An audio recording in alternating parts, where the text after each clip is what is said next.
Ancient coins come in all different shapes and sizes. You can buy a Roman coin for as little as £1, but it wouldn't be very nice. Here I've got 5 extremely fine ancient coins that you can buy for less than £300.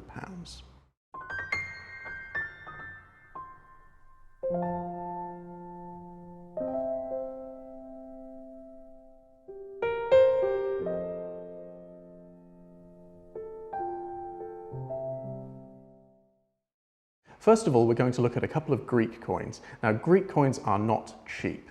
Again, like with Roman, you can buy a low-grade example for relatively small sums, but looking at our £300 price point, I'm going to start with this little hemidram from Apollonia Pontica.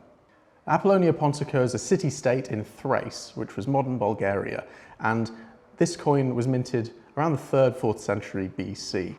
On the obverse, it has the portrait of a Gorgon, or Medusa, and of course Medusa, if you looked at her, you'd be turned to stone. So we've got Medusa's head on one side, and if we flip it over, we can see an anchor, a ship's anchor, and we can see a crayfish.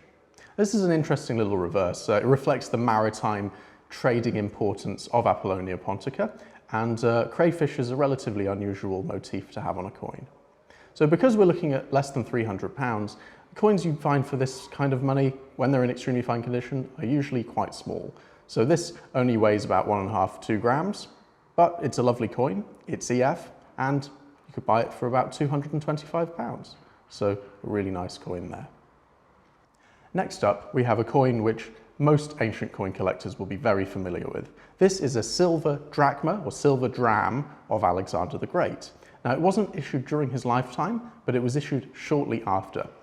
His coins were very, very trusted, and kings of the various empires which sprung up after Alexander's death issued coins in his name because they knew they'd be trusted currency.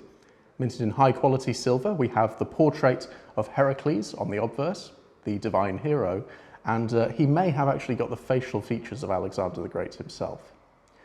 Turning the coin over, we can see Alexander in Greek along the side in the legend, and we can see Zeus, the king of the gods, seated holding an eagle. This coin was minted in Sardis in modern-day Turkey, and it's a very high-grade example.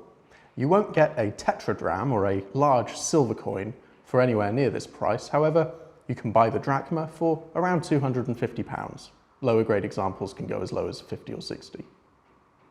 Now into the Roman world, and you're going to have to get yourself a silver denarius. It was the primary silver coin of the Roman Empire from the Republican period all the way up to the 3rd century AD, and I thought we'd look at one of Marcus Aurelius. He was one of the most famous emperors of the Roman period. He was the philosopher emperor, and he issued lots of coins. They're not very rare, but in high grade they command higher prices than those of lower grade examples. This one has a lovely portrait of Marcus Aurelius himself with a laurel wreath, and on the reverse we can see the personification of harmony, and that was Concordia. A coin such as this, around about £250, and these are getting pricier and pricier as the years go on, just because people have heard of Marcus Aurelius. They know who he is, and they want one of his coins. Moving into the 3rd century AD, and we have a significantly larger silver coin, although it was issued as a bit of a con. The Emperor Caracalla needed to pay his enormous armies, and to do that, he issued a double denarius piece. We can see a radiate crown on the emperor's head, and that denotes double. But it wasn't really double, it only weighed as much as 1.5 denarii, it only contained 1.5 denarii worth of silver.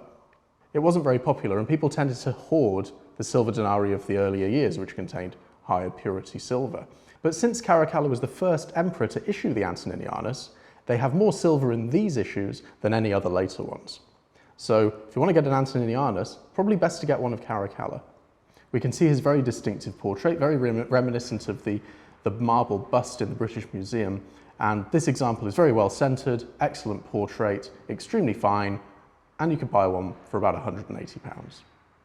And last up, I wanted to show that you can buy a gold coin from the ancient world for less than £300. This is a gold tremesis. It's very thin, it's not very heavy, but it was issued by the Byzantine Emperor Tiberius Constantine in the 6th century AD. Relatively simple design of the late Roman style, even though it's a coin of the Byzantine Empire that was issued after the fall of the Western Roman Empire.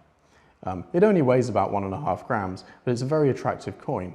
It was worth 1/3 of a solidus, the solidus being the main gold coin of the Byzantine Empire, and it really caught on in Western Europe. Even though they were produced in the East, they drifted across, and a lot of Frankish tribes copied them, and eventually even British rulers began to copy the tremesis, issuing gold shillings. And that can be bought for around £295. So there we have 5 coins from the ancient world that can be obtained for less than £300.